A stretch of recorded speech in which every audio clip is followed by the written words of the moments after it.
Bienvenue à cette séance, à ce cours conférence du Collège Belgique. Chers auditeurs et chères auditrices, la conférence de ce jour sera donc donnée par le professeur de Freigne et s'intéressera à la réalisation de l'heure légale belge à l'Observatoire royal de Belgique. Alors, pouvait-on suggérer une meilleure date qu'un 29 février pour souligner la complexité et les ajustements nécessaires d'une mesure du temps qui nous paraît évidente, tant elle nous est familière et intégrée dans tous les aspects de notre vie quotidienne. Mais imaginez un instant la difficulté que représenterait pour nous l'absence de notification rigoureuse du temps qui passe. En effet, notre perception du temps est subjective. Donc, par exemple, enthousiasmés par un cours conférence du Collège Belgique, nous ne voyons pas le temps passer. Alors, le temps nous semble également passer de plus en plus vite au fil des ans lorsque nous avançons en âge. Et donc là, on commence à comprendre les raisons du fonctionnement cérébral qui sont liées à cette perception. En revanche, l'impatience nous fera percevoir le temps comme s'écoulant lentement. Et le temps paraît bien long pour ceux qui, nés un 29 février, doivent attendre 4 fois plus longtemps que nous pour fêter leur anniversaire. Et pour compliquer encore les choses, certains vous diront qu'il faut laisser du temps au temps, c'est-à-dire concrètement ajouter de la variabilité à la variabilité. Certains vous diront que ce n'est pas la vie qui est courte, mais le temps qui passe vite. D'autres vous diront en revanche que ce ne serait pas le temps qui passe, mais plutôt nous qui le traversons. Donc, bref, si notre perception du temps devait être la référence pour organiser nos activités sociales, nous risquerions de manquer singulièrement d'efficacité. Imaginez un train qui quitte la gare à 7h26. Sans mesure précise et partagée entre les usagers et la SNCB, nous aurions toutes les chances de rater notre train. Enfin, peut-être pas, mais ceci est une autre histoire. Alors, là, je vais donc maintenant introduire le professeur de Freigne. C'est en principe le professeur Dehan qui devait l'introduire, mais dû à un conflit d'agenda, elle vous prie de l'excuser de ne pas avoir pu être présente aujourd'hui. Alors, le professeur de Freigne est mathématicienne et docteur en sciences physiques de l'Université catholique de Louvain.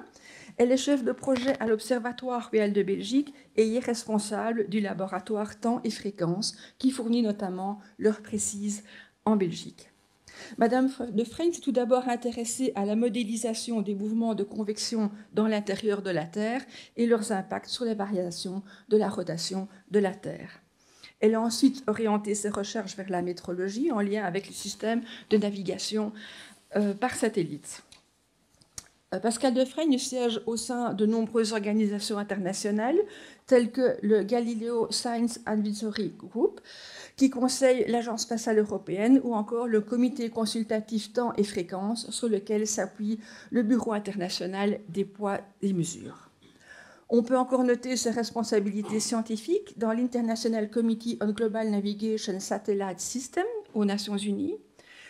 Madame de Freigne est également membre du groupe de travail qui travaille sur la redéfinition de la seconde, une notion dont elle nous parlera très probablement.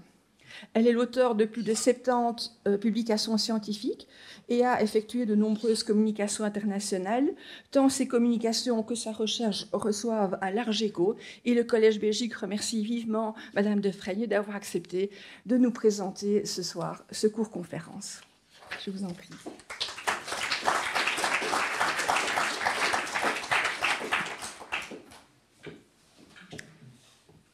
Merci beaucoup, Madame Thunberg, pour cette agréable introduction. Et merci à vous tous d'être venus et merci au Collège Belgique et à l'Académie royale des sciences, des lettres et des beaux-arts pour l'invitation à partager ce soir certaines de mes recherches et autres par rapport à la mesure du temps. Alors effectivement, nous sommes en 29 février, ce qui n'est quand même pas une date qui arrive si souvent que ça, quoique c'est quand même tous les 4 ans.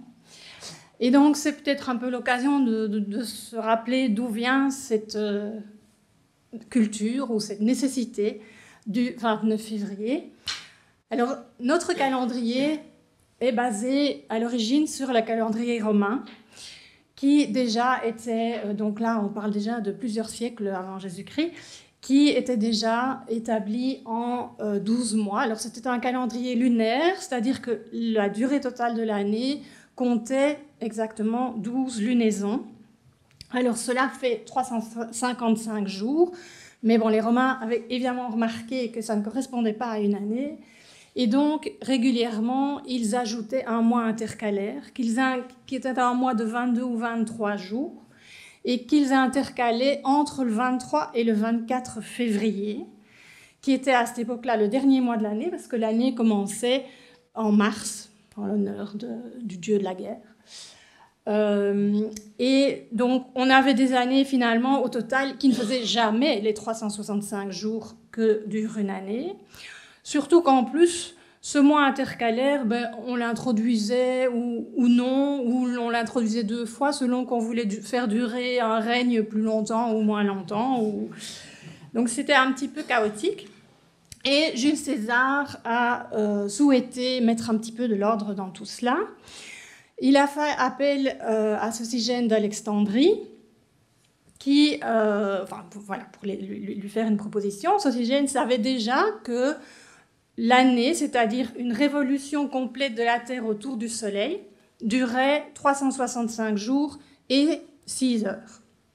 Et donc, il a proposé tout naturellement qu'on rajoute un jour tous les 4 ans, qu'on fasse des années de 365 jours, mais qu'on rajoute un jour tous les 4 ans pour compenser ces 6 heures qui sont un quart de jour en fait par an. Et ce jour additionnel a été rajouté toujours entre le 23 et le 24 février. Et c'est d'ailleurs de là que vient le mot bissextile, puisque en fait on doublait le jour 23, donc bis, 6 jours avant la calende de mars, c'est-à-dire le premier jour de mars. Et donc, bis pour 2 fois et sext pour le 6 jours avant le mois de mars. Alors, c'est aussi Jules César qui a décidé de commencer l'année au mois de janvier plutôt que mars, parce que c'était l'entrée en fonction des consuls, et donc ça correspondait mieux à l'année civile ou l'organisation de la société. Alors, évidemment, avec ces années irrégulières précédentes, il fallait se recaler quelque part, et Jules César a décidé qu'il fallait recaler l'équinoxe de printemps sur le 25 mars, je dis bien le 25 à ce moment-là. Et donc pour ça, il a fait durer une année pendant 445 jours, et on est arrivé finalement à l'année que l'on connaît pratiquement aujourd'hui. Maintenant, il se fait qu'en fait la Terre ne tourne pas en 365 jours et 6 heures, mais 365 jours et 5 heures, 48 minutes et 45 secondes. Et donc, au fil du temps, on a remarqué que la date de Pâques, qui correspond à la première lunaison qui suit l'équinoxe de printemps, en fait, l'équinoxe se décalait progressivement vers l'été, de ce fait-là, la date de Pâques également. Et le pape Grégoire a dit qu'il fallait mettre fin à cela pour que la date de Pâques reste bien alignée sur l'équinoxe de printemps.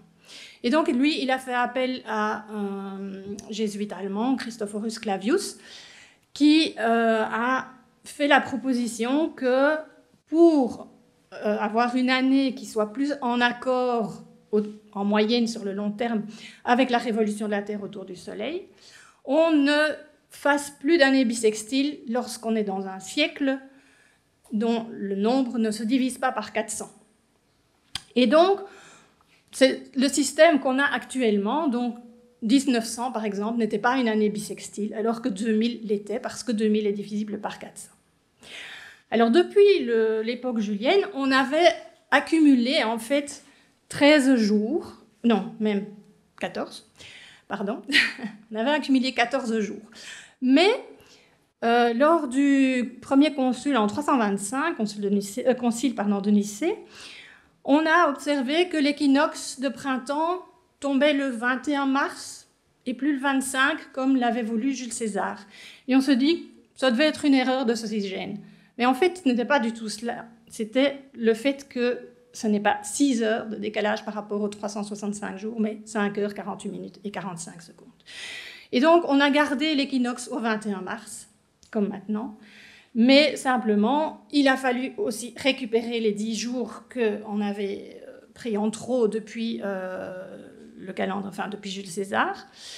Et ça s'est fait un peu de manière différente dans différents pays. En Belgique, on l'a fait fin 1582, donc on est passé du 20 décembre au 1er janvier, il n'y a pas eu de Noël cette année-là. Mais cela ne s'est fait que dans le monde catholique, parce que les orthodoxes et les protestants préféraient nettement rester en désaccord avec le soleil plutôt que d'être en accord avec le pape. Et donc les protestants ont finalement fait le saut de 10 jours 200 ans plus tard. Les orthodoxes l'ont fait seulement durant la guerre 14-18. Et à ce moment-là, il y avait encore plus d'écart qui était arrivé, et on était déjà à 13 jours d'écart. Et pour la petite anecdote, il reste une île au nord de l'Écosse qui a décidé de ne toujours pas appliquer cette correction et qui fête actuellement Noël le 6 janvier. Alors, je vais maintenant passer plus au sujet du jour, qui était la mesure du temps à l'Observatoire royal de Belgique. Alors, c'est une histoire très longue qui remonte presque à 200 ans. L'Observatoire fêtera ses 200 ans en 2026. Donc, l'Observatoire a été fondé par Adolphe Quetelet, que vous avez peut-être croisé en arrivant, parce que sa statue siège ici devant le Palais des Académies. L'observatoire a initialement été créé ici à Saint-Just, donc au-dessus de Madoux. Vous voyez encore le bâtiment de l'observatoire. Et a été... Une des premières tâches de Quetelet a été d'installer des méridiennes dans les différentes villes du pays. Parce qu'à l'époque, l'heure était locale, donc chaque ville avait sa propre heure. Et le midi pour chaque ville correspondait au passage du soleil dans le méridien de la ville. Et donc Quetelet a installé des méridiennes. Par exemple, on voit à Bruxelles la méridienne qui est une ligne réfléchissante dans le pavement. Il y a un opercule dans le vitrail et lorsqu'il y a du soleil qui donne à travers l'opercule, l'image du soleil va croiser la ligne réfléchissante exactement à midi. On a le même genre de méridienne dans la cathédrale Notre-Dame d'Anvers. À Bruges, c'est plutôt un gnomon dont l'ombre sur le sol va croiser des petits pavés de couleur blanche sur la place devant le bâtiment. Et il y en a d'autres, je vous ai juste donné ici quelques exemples. Alors, l'observatoire a été transféré à la fin du 19e siècle à Uccle pour avoir une meilleure visibilité, moins de pollution lumineuse, pour être plus loin de la ville. Malheureusement, maintenant, la ville nous a un petit peu rattrapé la pollution lumineuse aussi, donc la visibilité n'est plus très bonne. Mais nous sommes toujours là. Et en 1905, le directeur de l'époque a ouvert un service de l'heure à l'observatoire en installant les pendules les plus précises qu'on avait à l'époque, qui permettaient de maintenir le centième de seconde à peu près sur la journée. Et pour déterminer l'heure mondiale, l'heure internationale, pour déterminer une référence, les astronomes de tous les observatoires observaient le passage des étoiles dans le méridien du lieu, à l'aide de lunettes méridiennes. Et donc, à l'observatoire, nous avons une salle méridienne. Donc, c'est une coupole, mais au lieu d'être arrondie comme on voit classiquement les coupoles d'observation, elle est cylindrique et ne s'ouvre que dans une seule direction, qui est la direction du méridien. Alors, aujourd'hui, nous participons toujours à la réalisation de l'heure, mais cette heure est basée non plus sur des observations d'étoiles, mais sur les horloges atomiques. Alors, j'ai peut-être été un petit peu vite ici. Donc, avant 1970, le temps, la mesure du temps était effectivement donnée par la rotation de la Terre devant le Soleil. Donc, un jour, c'était le temps écoulé entre deux passages du Soleil par le méridien, et une seconde, c'était une fraction du jour. On divisait le jour par 24 heures, et chaque heure par 60 minutes, et chaque minute par 60 secondes. Aujourd'hui, l'heure de référence au niveau international, l'heure à laquelle la vraie heure, si je puis dire, c'est le temps universel coordonné, UTC. C'est une moyenne d'environ 500 horloges atomiques qui sont réparties dans le monde dans divers laboratoires. Alors, un de ces laboratoires se trouve à l'Observatoire royal de Belgique et nous avons actuellement 4 horloges qui participent à cette moyenne. Mais ce temps UTC, ce temps universel coordonné, en fait, il n'existe pas en temps réel. Je ne peux pas vous dire maintenant quelle heure il est en UTC. Parce qu'on laisse fonctionner les horloges en continu et à la fin du mois, on collecte les mesures de nos horloges, on les envoie au Bureau international des poids et mesures qui se trouve à Paris et qui est responsable de toutes les unités. Et c'est eux qui vont faire ce calcul de moyenne de toutes les horloges. Et ils vont nous envoyer une information a posteriori. Ben voilà, UTC le mois passé, voilà comment il était. Mais donc maintenant, en fait, nous sommes le 29 février, donc ce soir, nous sommes à la fin du mois. Nous enverrons toutes les horloges du mois de février au bureau, enfin pas toutes les horloges, toutes les données de nos horloges au Bureau international des poids et mesures, qui va faire le calcul du TC pour le mois de février. Mais donc, quelle heure est-il, vous allez me dire? Alors, chaque laboratoire de temps maintient une de ces horloges le plus proche possible du TC. Et ça, c'est une réalisation de UTC, c'est comme ça qu'on l'appelle. Et donc, chez nous, c'est UTC de Observatoire royal de Belgique. Et ce UTC, c'est une horloge, et donc elle sort un signal. Donc, c'est vraiment un signal physique. Et quand le vrai UTC est calculé, donc d'ici une dizaine de jours, le Bureau international des poids et mesures va nous envoyer comme information la différence entre notre UTC, donc UTC de ORB, et le vrai UTC. Et à ce moment-là, on peut voir si notre réalisation est en train de s'écarter du vrai UTC ou si elle reste tout à fait alignée et qu'on peut continuer comme ça. Si jamais on voit qu'elle s'écarte un petit peu, on peut faire une petite correction au niveau de l'horloge pour lui demander de se réaligner sur UTC. Alors, je vous présente ici la courbe de la différence entre le vrai UTC et le UTC fait à l'observatoire pour l'année 2023. Et donc ça, c'est le Bureau international des poids et mesures qui nous produit cette courbe. Et comme vous pouvez le voir sur l'axe des X, donc ça, c'est au cours du temps. Ici, sur l'axe des Y, nous avons les différences en nanosecondes. Alors, une nanoseconde, c'est 1 milliardième de seconde. Et donc, vous pouvez voir qu'on réalise à l'observatoire le temps universel coordonné avec une précision inférieure à 5 milliardièmes de seconde. En tout cas, pendant l'année 2023. Donc ça, c'est un petit peu le niveau de précision qu'on a dans les différents laboratoires de temps. On est à ce niveau d'exactitude et de similitude aussi entre les différents laboratoires, parce qu'il est évident qu'on essaye d'être tous ensemble le plus proche possible l'un de l'autre pour que quelqu'un qui utilise en Belgique le UTC de ORB et en France l'UTC de l'Observatoire de Paris n'ait pas entre eux des écarts trop grands. Pardon.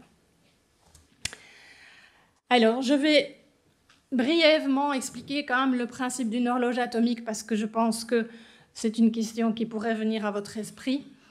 Alors, de manière vraiment très très basique, on peut considérer l'atome, enfin, non, là c'est tout à fait exact, l'atome est constitué d'un noyau avec des électrons qui tournent autour de ce noyau. Et l'atome peut être dans différents états ou différents niveaux d'énergie. C'est une énergie potentielle, donc une énergie de cet atome. Et la différence entre deux niveaux d'énergie, alors c'est une équation, je pense que ce sera la seule. La différence entre les deux niveaux d'énergie s'exprime de manière exacte comme étant une constante fondamentale de la nature, qui est la constante de Planck, multipliée par une fréquence.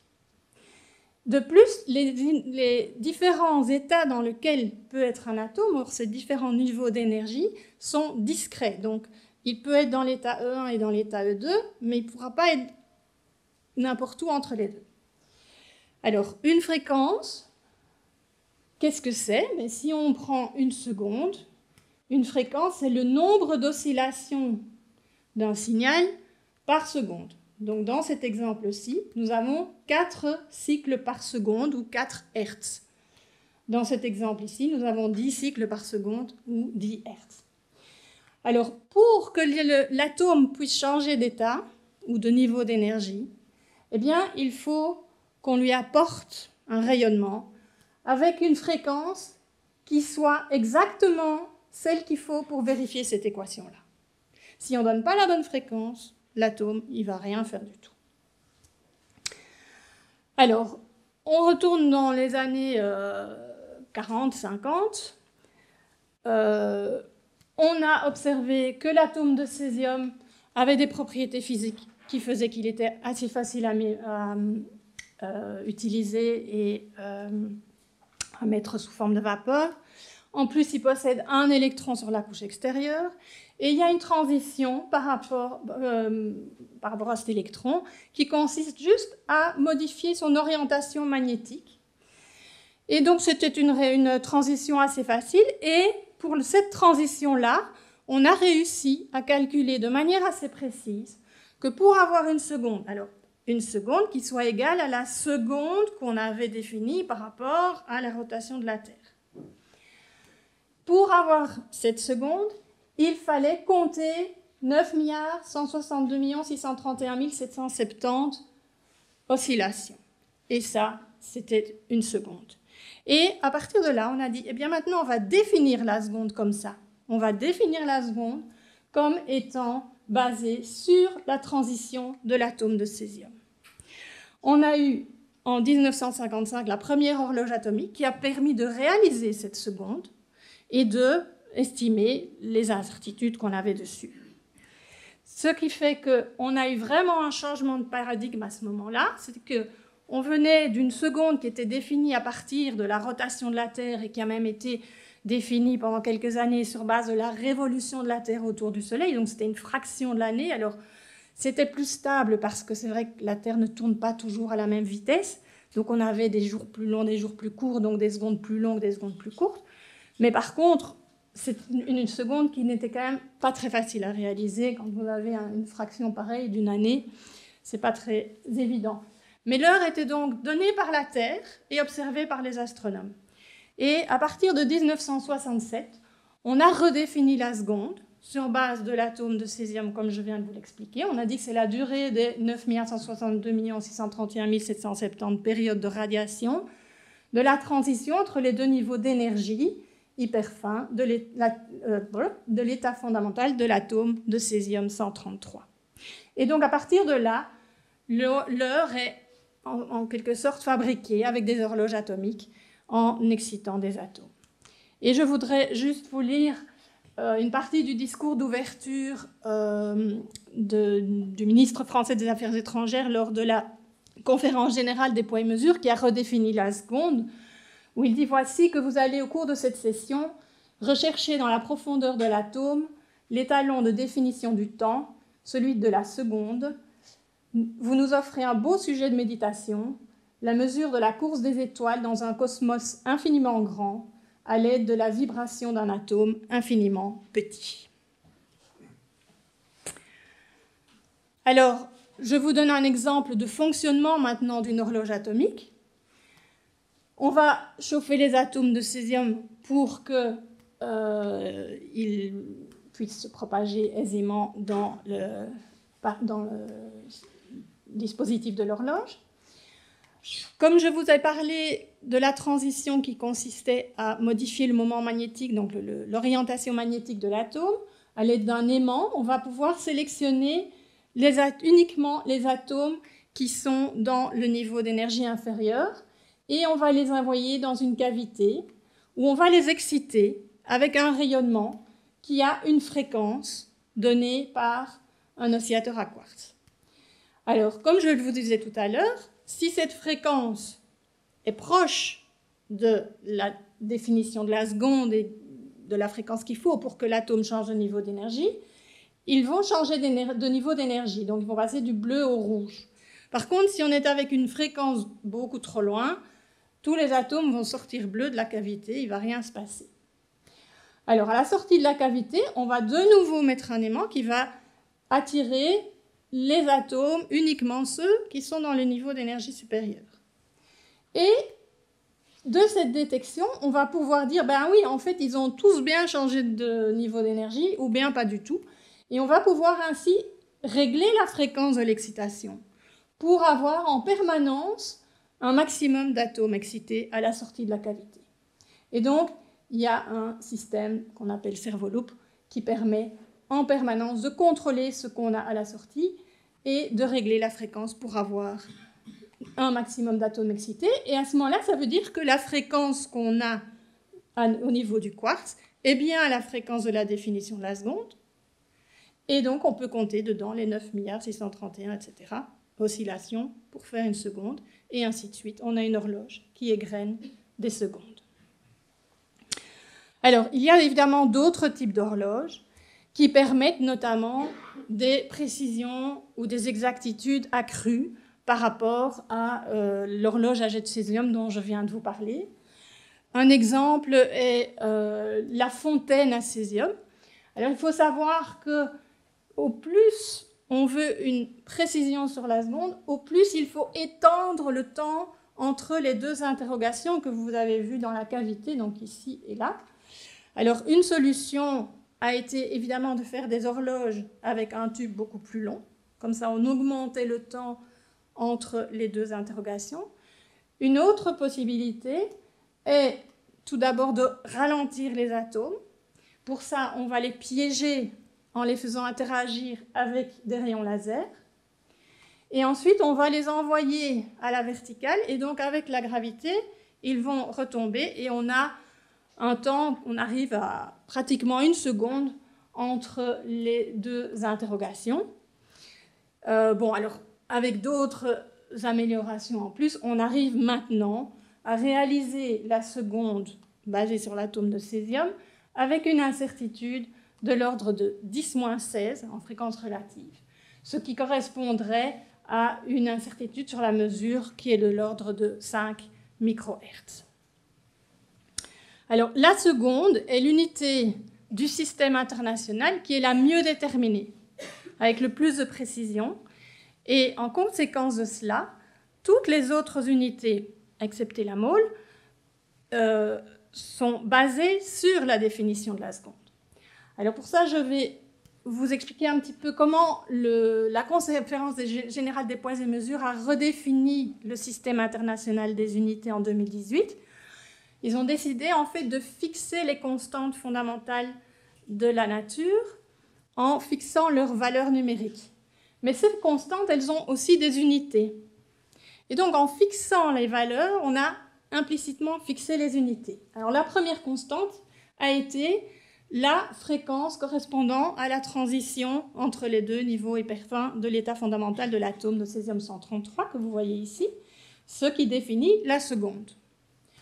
Ensuite, on a fixé la vitesse de la lumière à cette valeur-là, mais qui s'exprime en mètres par seconde. Et puisqu'on a défini la seconde, eh bien, ça donne la définition du mètre. On continue. La constante de Planck, on lui donne cette valeur-là, on fixe cette valeur-là, mais comme elle s'exprime en mètres carrés fois kilo par seconde, et qu'on a défini la seconde précédemment, qu'on a défini le mètre également, ça nous donne la définition du kilo. Et ainsi de suite. Et donc, toutes les unités, finalement, la définition de toutes les unités repose sur la définition de la seconde et sur sa réalisation avec l'incertitude actuelle de 5, 10, moins 16. Alors, maintenant, on a la seconde. À partir de là, eh bien, il reste à faire une échelle de temps pour avoir l'heure sur nos montres, tout simplement. Et c'est ce qui est réalisé par le Bureau international des poids et mesures avec UTC. Donc, il a fallu définir une date d'origine, et puis maintenant, on avance avec des secondes les unes derrière les autres. Mais ça nous donne, on va l'appeler l'horloge UTC, qui ne va pas tout à fait au même rythme que l'horloge Terre. Comme je vous le disais tout à l'heure, la Terre ne tourne pas toujours à la même vitesse. Si on regarde sur les 50 dernières années, l'évolution de la durée du jour, on voit que sur ces 50 dernières années, les jours raccourcissent un petit peu en moyenne. Si on prend l'horloge UTC, les jours font 24 heures. C'est la définition de la seconde, donc un jour, c'est 24 heures. Mais le jour de la rotation de la Terre, en 1975, par exemple, il durait 3 millisecondes de plus que le jour d'UTC.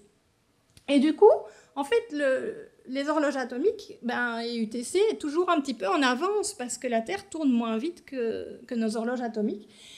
Et par le passé, essentiellement, les marins qui naviguaient en mer avaient besoin qu'on leur transmette un signal horaire qui soit parfaitement égal, ou le plus égal possible, à l'état de la rotation de la Terre. Parce qu'ils se positionnaient en utilisant un signal horaire et en le comparant avec les observations des astres. Et les observations des astres, forcément, elles correspondent à la rotation de la Terre, et donc elles doivent être lues avec une horloge Terre, et pas une horloge UTC, si l'horloge UTC est différente. Et donc, ce qu'on a fait par le passé, c'est régulièrement demander à UTC d'attendre que la Terre le rattrape. Et donc, bloquer UTC pendant 1 seconde, ce qu'on faisait à peu près 1 fois par an pour que la Terre puisse rattraper UTC. Alors, si vous voyez, au cours du temps, on a en moyenne les jours qui diminuent. Et depuis 2020, en fait, les jours sont plus courts que les jours des horloges atomiques. Et du coup, il se pourrait, si la tendance continue, mais il est très difficile de prédire la rotation de la Terre à plus long terme que quelques mois ou 1 an, il se pourrait qu'on doive sauter 1 seconde pour rattraper la rotation de la Terre. Alors, je vous dis tout de suite que je ne pense pas que ça arrivera parce que la communauté internationale travaille maintenant d'arrache-pied pour essayer d'arrêter l'introduction de ces sauts de secondes, parce qu'au niveau informatique, c'est toujours une catastrophe. Je vous montre ici quelques publications dans des journaux qui montrent des problèmes chaque fois qu'on a 1 seconde intercalaire qui est ajoutée, parce qu'il n'y a rien à faire. Les systèmes informatiques gèrent des minutes qui font 60 secondes et pas 61. Et donc, devoir, pour une fois comme ça, 1 seconde après 1 an ou après 10 ans, je ne sais pas, c'est hyper compliqué en fait à implémenter au niveau informatique et ça crée chaque fois des systèmes. Et donc, avec le Bureau international des poids et mesures, avec les astronomes dont je vous disais qu'ils ont vraiment besoin, eux, de connaître l'horloge Terre, avec l'Union internationale des télécommunications qui est chargée de la diffusion des signaux horaires, avec les systèmes de navigation par satellite qui transmettent aussi des signaux horaires, on essaye de converger pour non seulement arrêter ces secondes intercalaires, mais aussi définir une autre manière de fonctionner. Est-ce qu'on laisse simplement l'horloge atomique s'écarter de l'horloge Terre, ou est-ce qu'on accepte une plus grande tolérance entre les 2 horloges? Tout ça est en cours de travail pour le moment. Et en tout cas, il a été décidé par la Conférence générale des poids et mesures de 2022 que d'ici 2035, la tolérance sera augmentée. Donc, si on doit faire des sauts, ce sera beaucoup plus tard et ce ne sera pas 1 seconde, ce sera des sauts plus importants et on donnera aussi la manière de les implémenter. Alors, à l'observatoire, je vous disais que nous réalisons donc UTC, on a une réalisation UTC-ORB, que l'on rend disponible pour les utilisateurs en Belgique. Alors, il faut savoir que la première loi concernant l'heure en Belgique a été écrite en 1892, au moment où on a décidé d'unifier l'heure pour le pays. Jusque-là, l'heure, comme je vous le disais, était différente dans chaque ville. Et à ce moment-là, vu l'évolution des chemins de fer, il a été décidé de mettre toute la Belgique sur l'heure de Greenwich.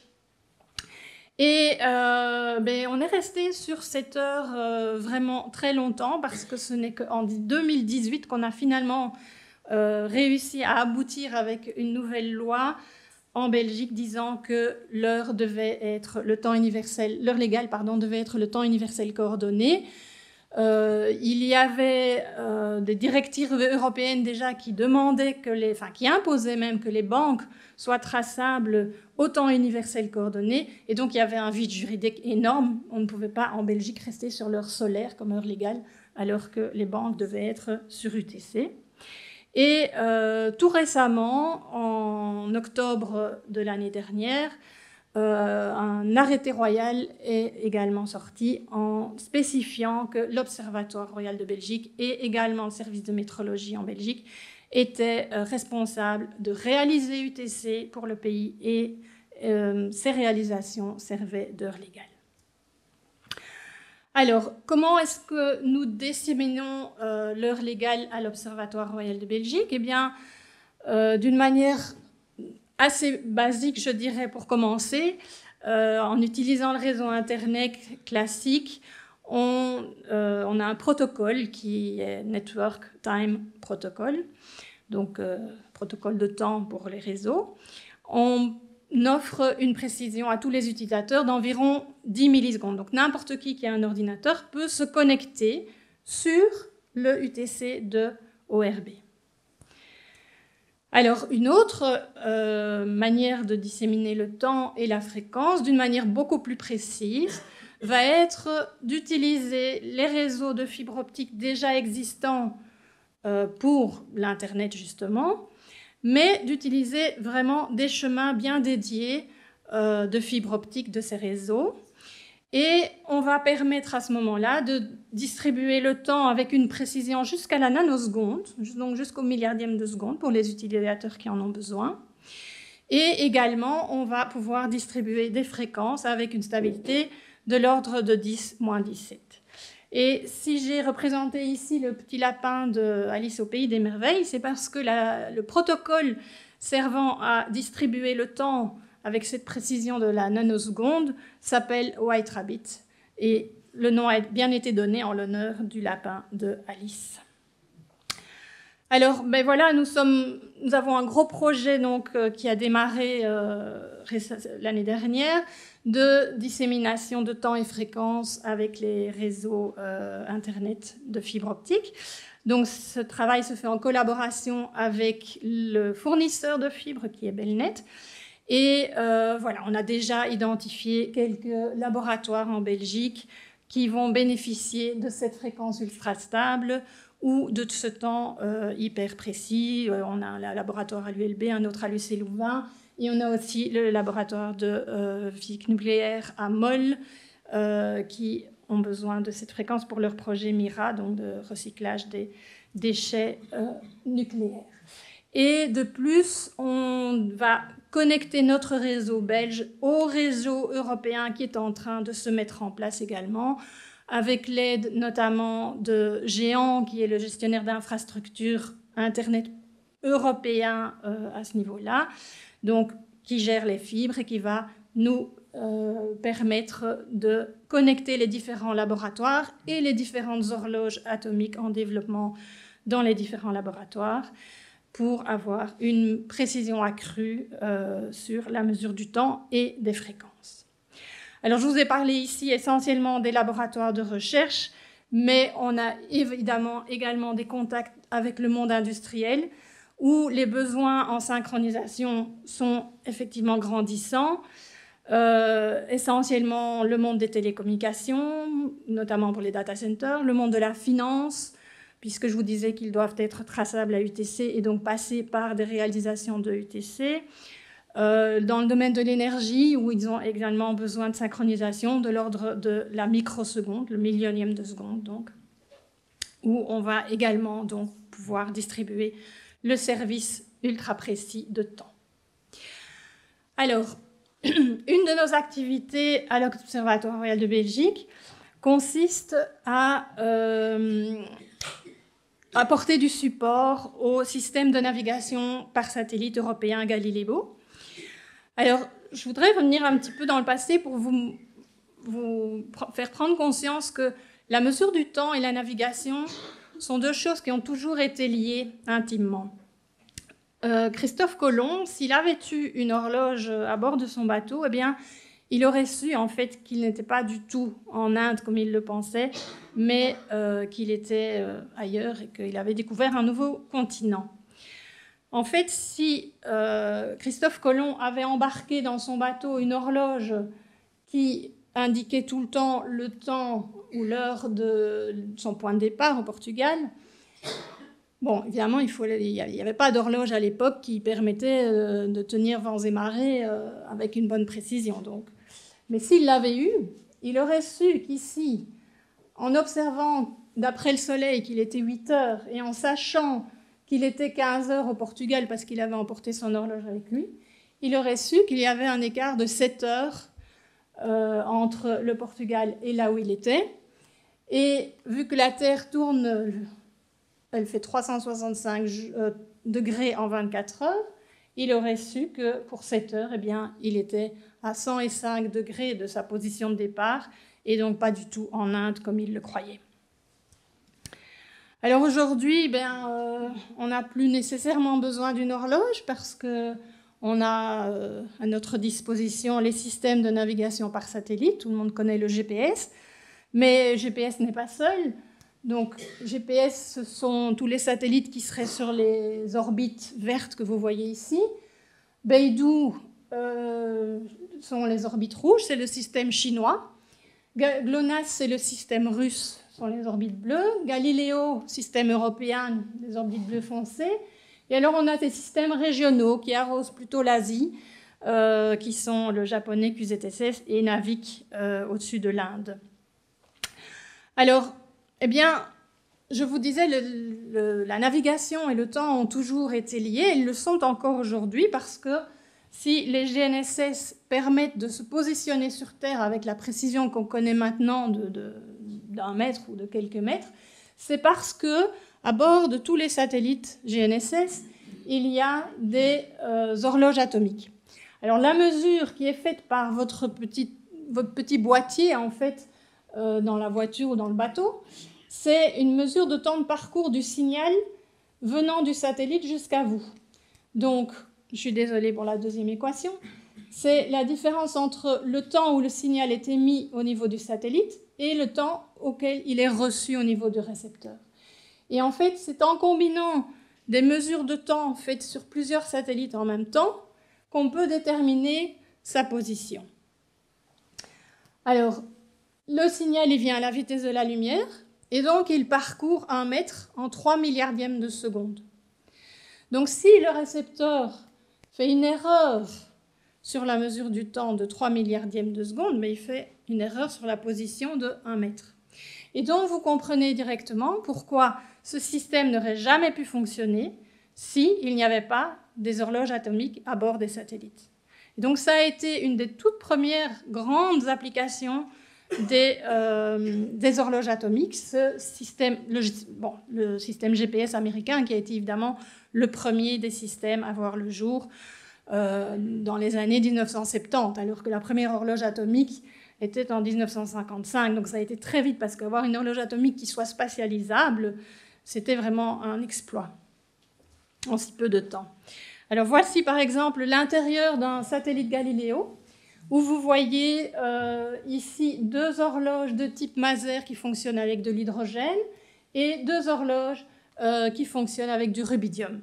Et donc toutes les 4 sont des horloges de fabrication suisse. Alors, notre contribution à Galileo va être, ou est plutôt... il y a eu toute la partie développement du système, mais maintenant le système il est opérationnel, il fonctionne bien, et donc on continue à assurer un contrôle de tous les signaux horaires qui sont émis par les satellites, un contrôle aussi du fonctionnement ou du bon fonctionnement des horloges atomiques qui sont à bord des satellites. Alors en plus de cela, on va utiliser les satellites de toutes les constellations, pour le moment on peut tout utiliser, pour faire des comparaisons entre nos horloges et les horloges des autres laboratoires dans le monde. Bon, une horloge, si vous avez une horloge, eh bien, elle sera toujours à l'heure. C'est formidable, vous ne devez pas vous tracasser, même si elle dit n'importe quoi par rapport à une référence. Si vous ne connaissez pas la référence, votre horloge, elle est à l'heure, il n'y a pas de problème.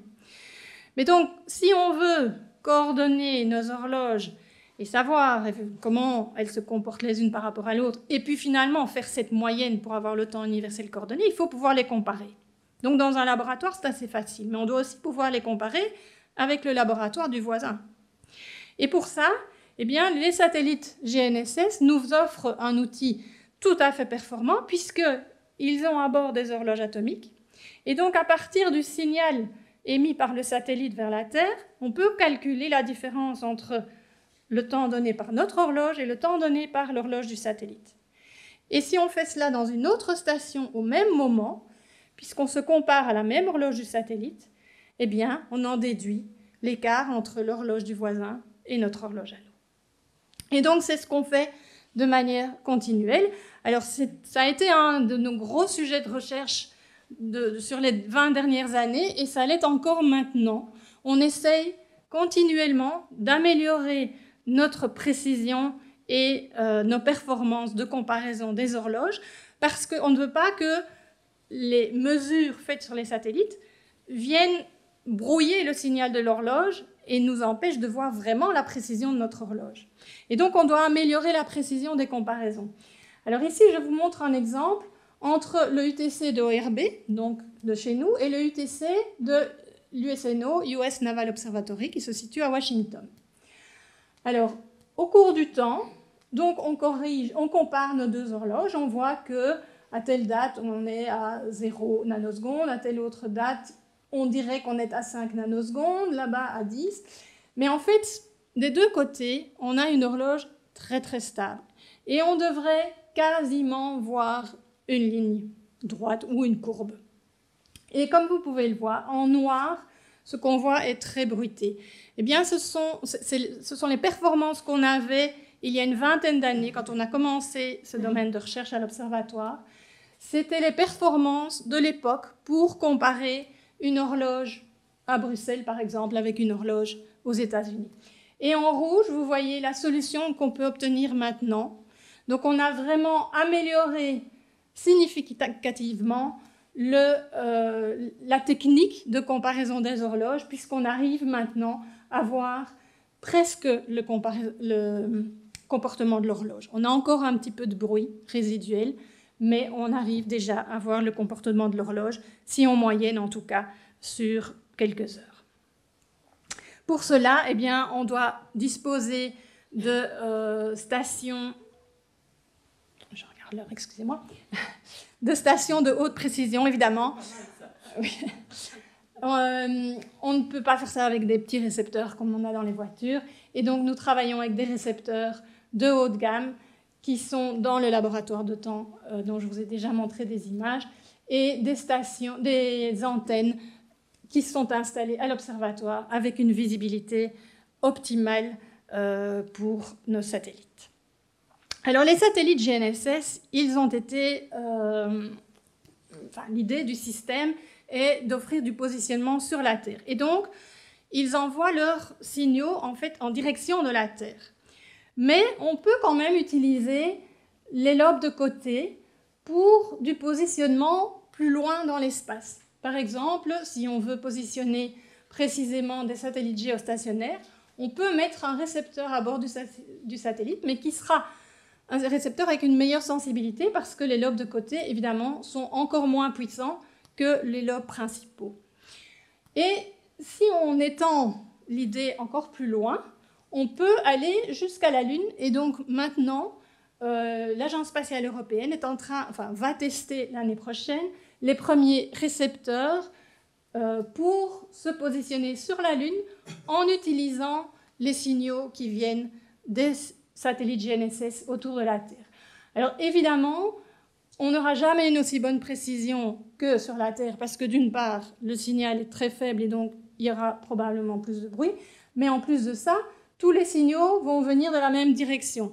Et donc on arrivera beaucoup moins à contraindre la position. Quand on est sur Terre, on a un satellite par là, un par là, un par là, et donc en combinant tout ça, on arrive bien à se localiser. Tandis que dans le cas de la Lune, tous les signaux viendront uniquement des satellites qui se promènent dans ce coin-là, et donc, effectivement, on aura une moins bonne contrainte sur la position.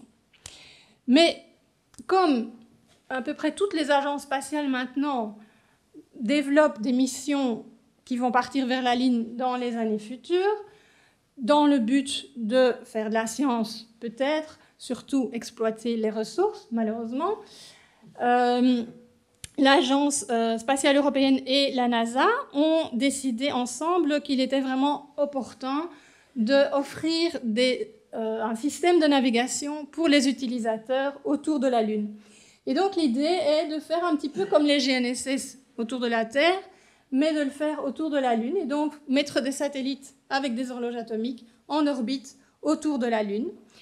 Et donc, un des travaux que nous réalisons pour le moment est de choisir, enfin, pas choisir, mais d'établir comment on pourrait avoir une échelle de temps de référence pour l'utiliser pour ces systèmes de référence sur la Lune. Il faut savoir que le temps est une grandeur relative. Madame Thunberg le disait tout à l'heure, mais c'est vrai dans la physique aussi.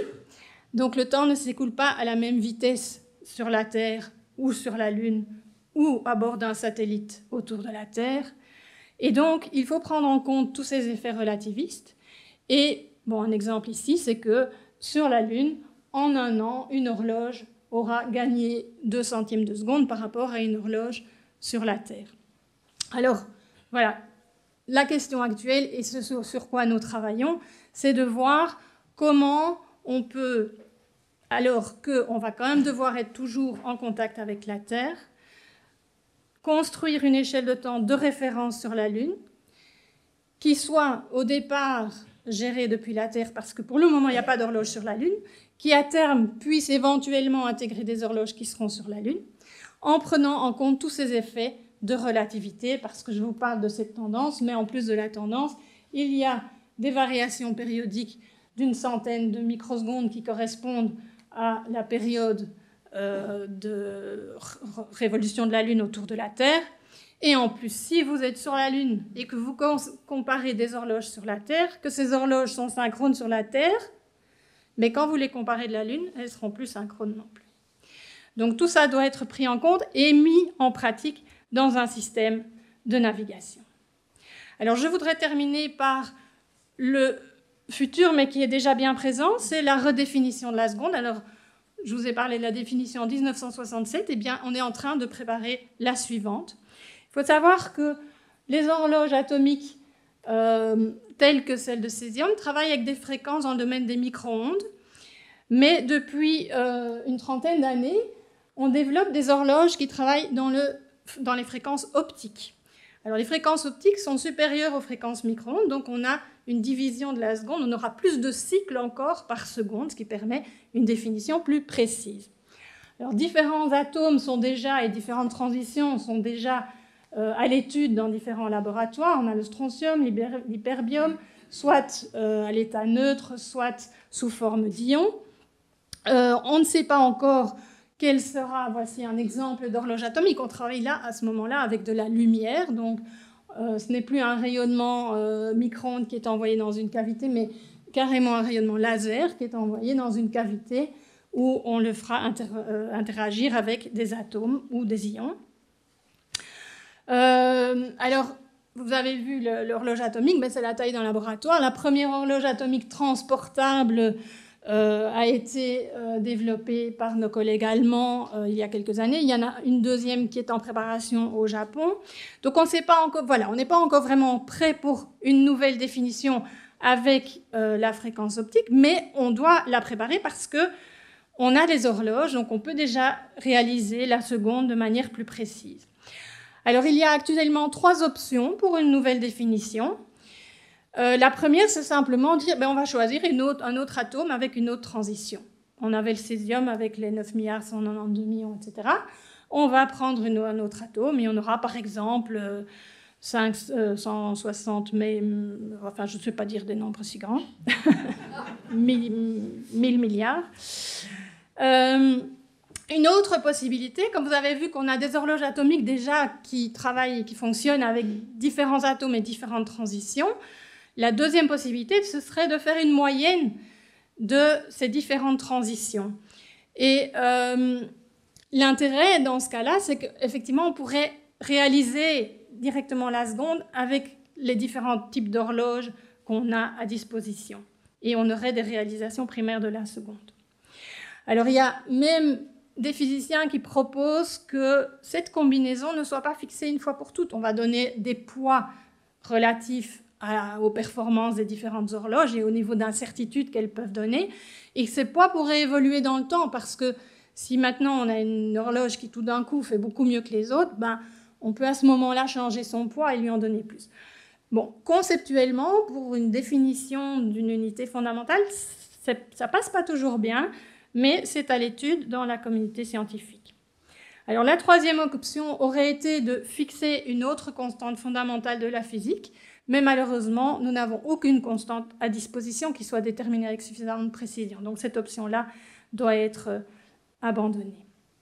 Alors, pour redéfinir la seconde, on a fixé un certain nombre de critères. Certains sont obligatoires, d'autres facultatifs. Je ne vais pas rentrer dans les détails, mais forcément, il faut avoir suffisamment d'horloges avec des bonnes incertitudes et des liens pour les comparer. Tous ces critères, on les évalue chaque année pour voir où on en est dans leur réalisation et on s'attend à être prêt pour une redéfinition en 2030 ou en 2034. Alors, je voudrais juste terminer vraiment avec quelques applications, mais ce sera très rapide.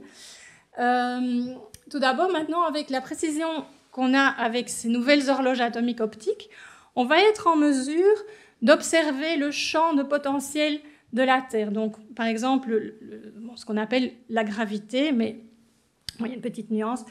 Actuellement, on a des techniques de nivellement où on a le GNSS qui permettent de voir la hauteur, mais évidemment, la hauteur potentielle, donc le poids qu'on aurait à un endroit donné, dépend de la répartition des masses à l'intérieur de la Terre, etc. Et pour déterminer cela, eh bien, à cause de l'effet de relativité générale, une variation de 1 mètre correspond à une variation de fréquence de l'horloge au niveau de 10-16. Et donc, 1 cm, 10-18, qui est le niveau obtenu par les horloges optiques actuelles. Et les techniques de nivellement sont limitées au niveau de 10 cm, donc à peu près 10-17. Et du coup, on va pouvoir bénéficier en fait des horloges et de l'effet relativiste sur les horloges pour déterminer ces variations de potentiel au niveau de la Terre. Alors ça peut avoir de l'importance pour déterminer le niveau moyen des mers, parce que si vous déterminez juste le niveau de l'eau, mais que vous ne prenez pas en compte la variation de hauteur du terrain à côté, vous pouvez être en erreur, à côté ou même du fond océanique. Ça peut être utile pour la surveillance d'activités sismiques ou post-sismiques, parce que aussi ce qui se passe en dessous du sol, si vous avez une arrivée de magma, ça va changer la densité, ça va changer du coup la gravité, etc. Donc il y a un tas d'applications qui peuvent venir. Maintenant, je vous parle d'ici 20, 30, 50 ans. Hein. Alors, une autre application est évidemment, des autres applications sont des tests de physique fondamentale avec cet outil magique que sont les horloges atomiques. Alors, un exemple un petit peu rigolo, c'est que lors du lancement de 2 satellites Galiléo il y a 5-6 ans, je ne sais plus la date exactement, ces satellites, il y a eu un problème au moment du lancement et ils sont arrivés sur une orbite qui était fort elliptique, alors que normalement l'orbite nominale est plutôt circulaire. Mais du coup, l'effet de relativité générale justement sur ces horloges était beaucoup plus important que sur les horloges qui sont dans les autres satellites GNSS. Et ça a permis de tester le principe d'équivalence d'Einstein grâce à ces bonnes horloges que sont les horloges de Galiléo, avec une précision 5 fois plus importante que ce qu'on avait jusqu'à présent. Donc, une meilleure connaissance, une meilleure observation de la relativité générale. Et enfin, un dernier test dont je voulais vous parler, c'est que nous réalisons pour le moment à l'Observatoire, qui est de tenter de voir si éventuellement on verrait des traces de matière noire dans le comportement de nos horloges. Alors je m'explique. Donc dans l'univers si on regarde les mouvements des galaxies à l'échelle vraiment de l'univers, et qu'on le compare à la théorie de la gravitation, eh bien, il y a un désaccord. Et ce désaccord, on ne peut l'expliquer que s'il y a de la masse qu'on n'observe pas. Et cette masse, on l'appelle la matière noire. Alors cette masse, on ne sait pas encore très bien comment elle interagit voilà, avec la matière ordinaire, mais voilà, il y a des modèles qui sont établis, qui sont des cas possibles de matière noire. Et par exemple, on pourrait avoir des structures qui passent régulièrement et qui traverseraient la Terre et qui auraient un effet sur la physique de l'horloge atomique. Et à ce moment-là, on pourrait voir dans le signal des horloges atomiques, notamment des satellites Galiléo et aussi de la Terre, on pourrait voir des variations dans la fréquence. Alors ça, ce seraient les variations qu'on observe pour un certain type de structure qui traverserait toute la constellation des satellites. On voit l'arrivée de la structure qui impliquerait progressivement des variations de fréquence dans les différents satellites, et puis ça s'arrêterait une fois que la structure est passée de l'autre côté de la constellation. Et donc ce qu'on fait, c'est qu'on va simuler en fait les modèles et voir l'impact que ça aurait sur les satellites et leurs horloges. On va regarder ensuite dans les observations si on retrouve ce genre de signature. Et si on le retrouve, on va se dire, tiens, est-ce que ça peut être de la matière noire? Là, il va falloir investiguer quand même un petit peu plus avant de crier victoire. Et si on ne retrouve rien, par contre, on va pouvoir exclure ces modèles et dire, non, en fait, si ces modèles étaient vrais ou étaient réels, alors on aurait dû observer quelque chose. On n'a rien observé, donc on peut exclure ces modèles. Et comme il existe pour le moment vraiment un océan de possibilités dans les modèles, eh bien, c'est toute possibilité d'exclure certains modèles ou certains paramètres dans les modèles est une valeur ajoutée pour l'avancement de cette recherche sur la matière noire. Et voilà, j'en ai terminé pour aujourd'hui. Je vous remercie pour votre attention. Je voudrais aussi remercier mes collègues d'aujourd'hui et d'avant. Certains sont là aujourd'hui. Voilà, merci beaucoup.